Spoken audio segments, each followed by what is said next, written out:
Dave Anthony, a comedian, also the co-host of the Dollop podcast. Josh Olson, an Oscar Award nominated screenwriter, writer of the Bronzeville podcast, and Dave and Josh co-hosted the West Wing Thing podcast and the Audit podcast.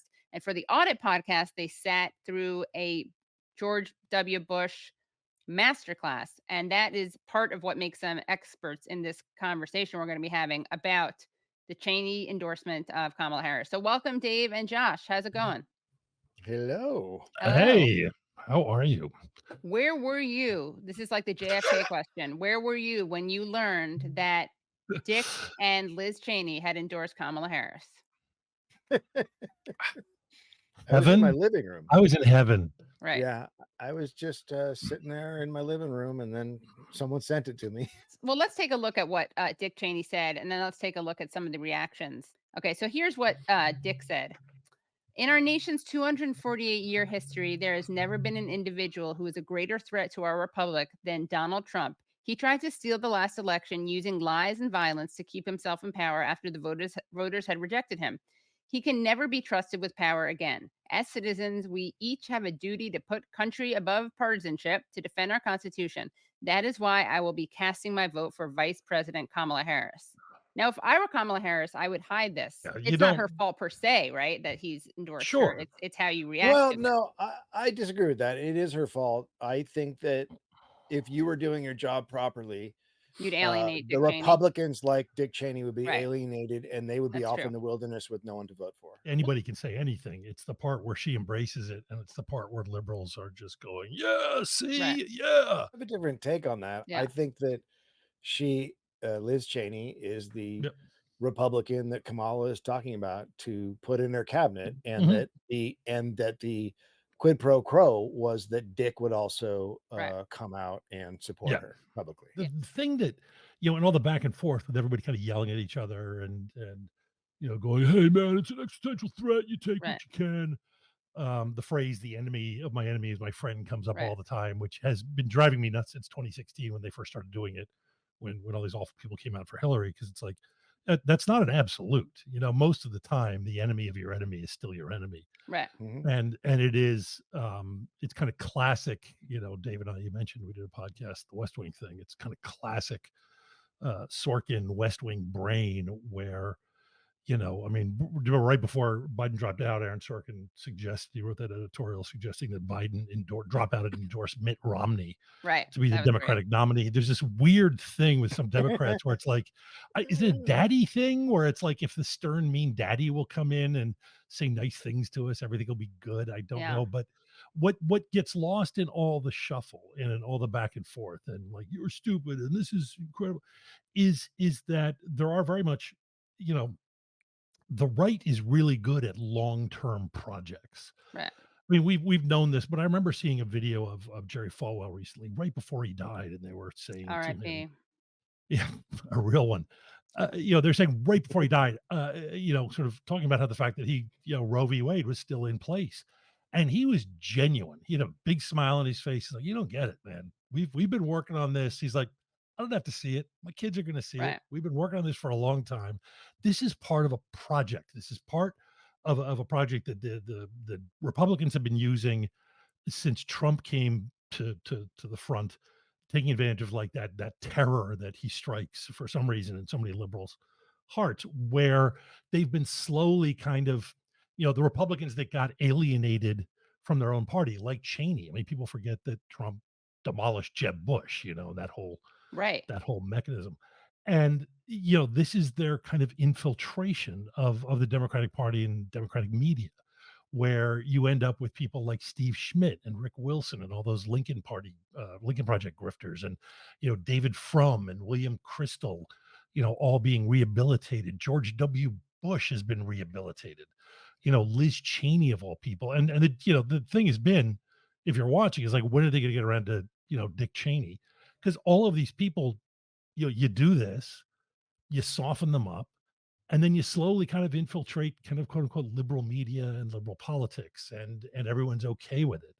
Yeah, as Dave said, it's like when Liz Cheney gets a job, in the Harris Right. administration. Everyone's going to be fine with it because of shit like this. Yeah, So I this mean, is a project. This is right. not them.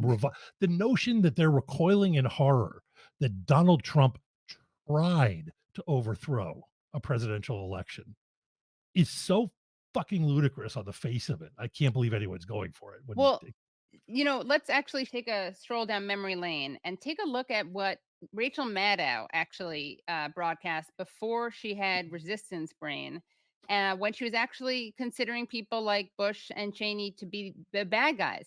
Let's take a look at this clip from MSNBC from Rachel Maddow Show.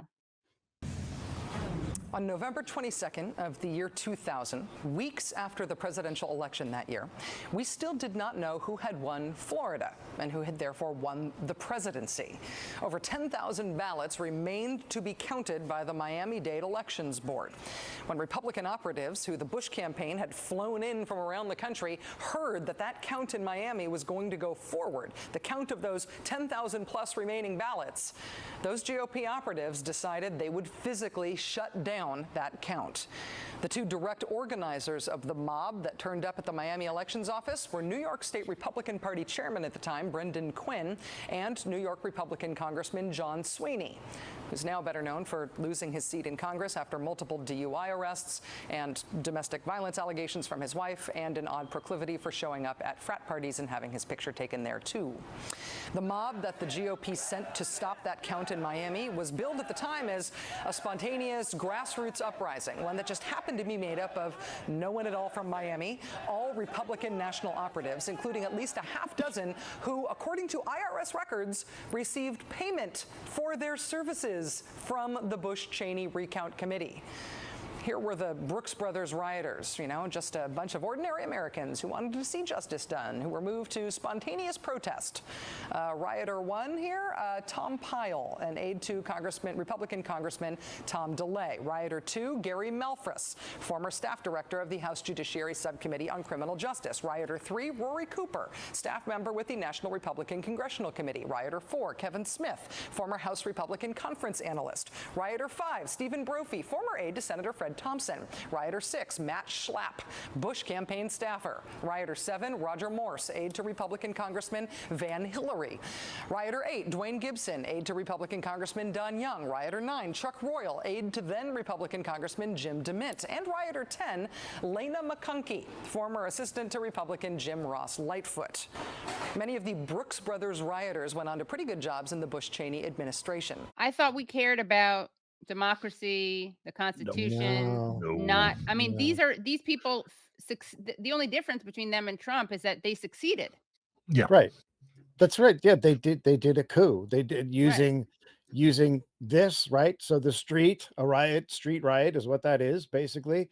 And then you also had previous to this, literally kicking 100,000 black people off of the voter rolls. And then you got the legal apparatus getting involved. It was a basic coup that you would see in South America. And I mean, to paraphrase Trump, I think, like Cheney should have said, I like people whose coups were successful. If you just take out the part about the election, and Cheney is everything that they say is, what Trump is. He is the most anti-democratic office holder in at least modern, history that I know of. I mean, this is a guy going all the way back to when he was in Congress. He opposed Nelson Mandela being freed from prison.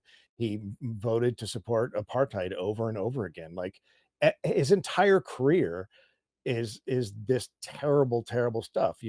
Iran-Contra. He used Iran-Contra to try to increase the powers of the presidency.